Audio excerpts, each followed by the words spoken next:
Hello students, I am Pooja, your computer teacher. Today I will teach your computer of class 5.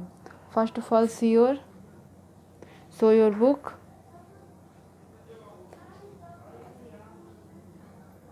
IT Spark. Now I will show your content.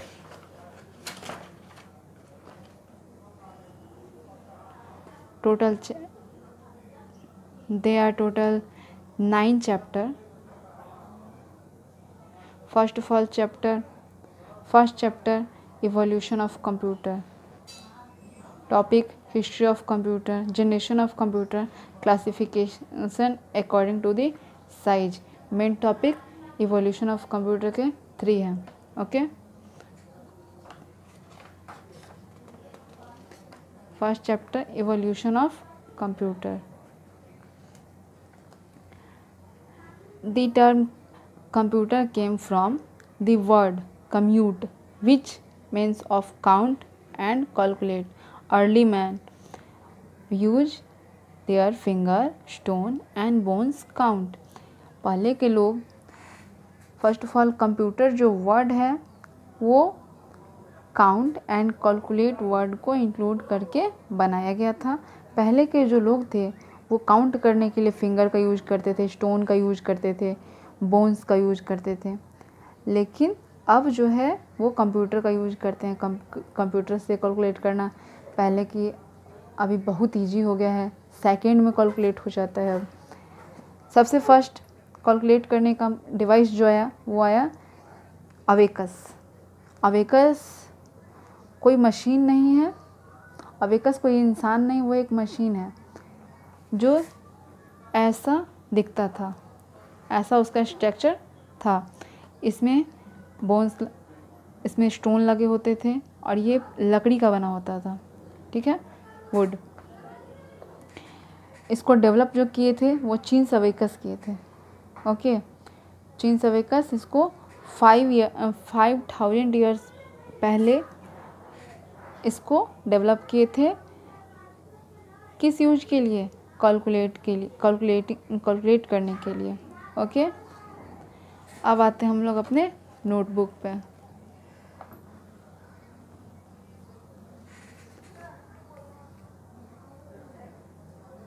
Napier's bone. Napier's bone invented 5050 into 1617 में Napier's bone आए थे. और Napier's bone का भी use multiplication and tables को count करने, tables के लिए ही डेवलप किया गया था. लेकिन इसमें साइंटिस्ट और मैथमेटिशियन इनका यूज ज़्यादा करते थे. और इनका नेपियर्स बोन का दिखने में जो था वो कुछ ऐसा दिखता था.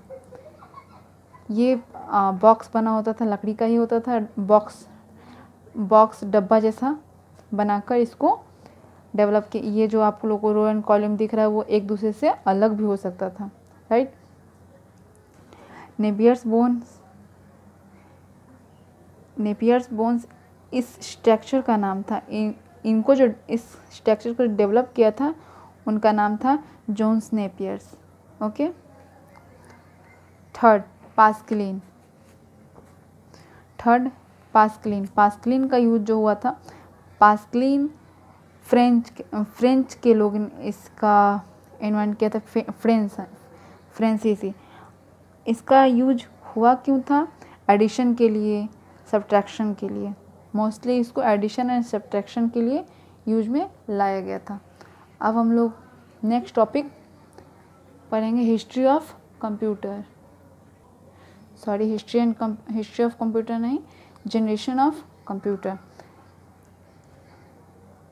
जब जनरेशन जिस फीचर का हमें ज़रूरत था उस वक्त वो फीचर डेवलप हुआ.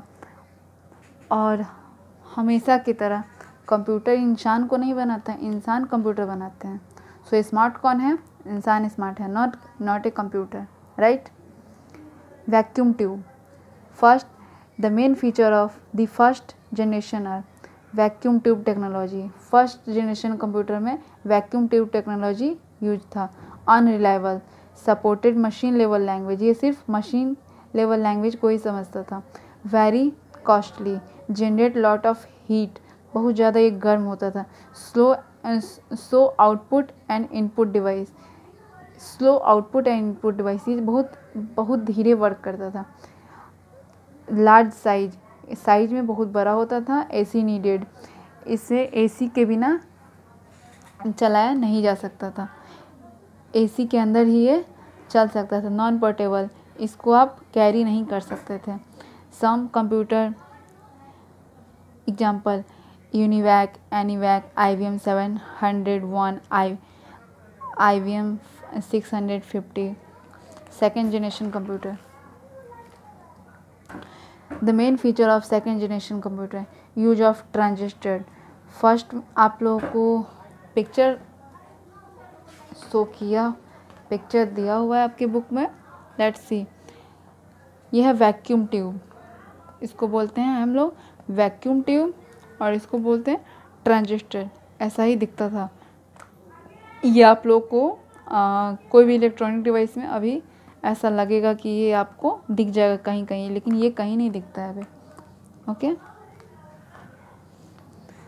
Use of transistor, reliable, generate lost of heat. सारा फंक्शन जो था फर्स्ट जनरेशन के अकॉर्डिंग ही था, लेकिन ये थोड़ा सा उससे थोड़ा फास्ट था, थोड़ा सस्ता था फर्स्ट जनरेशन के अकॉर्डिंग। ऐसा नहीं था कि सस्ता था, फर्स्ट जनरेशन के अकॉर्डिंग ये सस्ता था। इसे भी एसी का ज़रूरत पड़ता था, AC needed. Support machine level language and assembly language. Assembly language होता है ह्यूमन लैंग्वेज, और मशीन लेवल लैंग्वेज मशीन के लिए, मशीन जिसको समझता है, जैसे कंप्यूटर। सारा फीचर तो पहले वाला ही था, लेकिन ये था थोड़ा सस्ता था और थोड़ा कम स्पेस लेता था। ओके, फर्स्ट जनरेशन के अकॉर्डिंग ये थोड़ा स्मॉल था, smaller size than first generation computer. Okay, example है IBM 1620 एक्सेट्रा। थर्ड जनरेशन में आते हैं। The main feature of third generation, IC use, integrated circuit, more reliable, smaller size, generate lots of heat, faster, still AC needed, etc.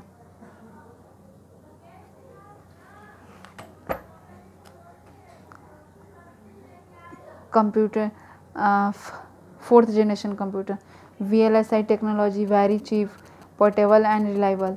Use of PC, आप अपने system को अभी जो use कर रहे हैं, यूज ऑफ PC ये छोटा हो गया था, और very small size, no AC needed. इसे चलाने के लिए आपको AC का ज़रूरत नहीं पड़ता, लेकिन हीट तो करता है। हीट तो आपका लैपटॉप ज़्यादा टाइम आप यूज कीजिएगा तो वो हीट करेगा। अपने लैब में सिस्टम ज़्यादा ये चलता है तो वो गर्म भी हो जाता है। तो यहाँ AC का ज़रूरत नहीं था, यहाँ पे no AC needed, but heat तो करता है। इसका एग्जांपल PDP-11, क्रेवन। ओके, अब आते हैं fifth generation computer. Fifth generation computer VLSI technology,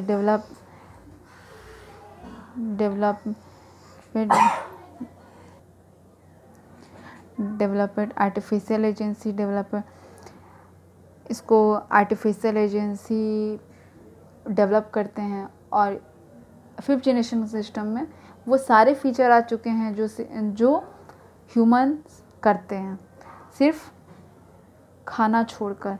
वो सिर्फ खा नहीं सकते, वो भी इलेक्ट्रिसिटी तो खाते ही हैं, लेकिन वो सारे फीचर फिफ्थ जनरेशन में आ चुके हैं जो इंसान करते हैं। हर एक वो फीचर इंसान से ज़्यादा वो करते हैं।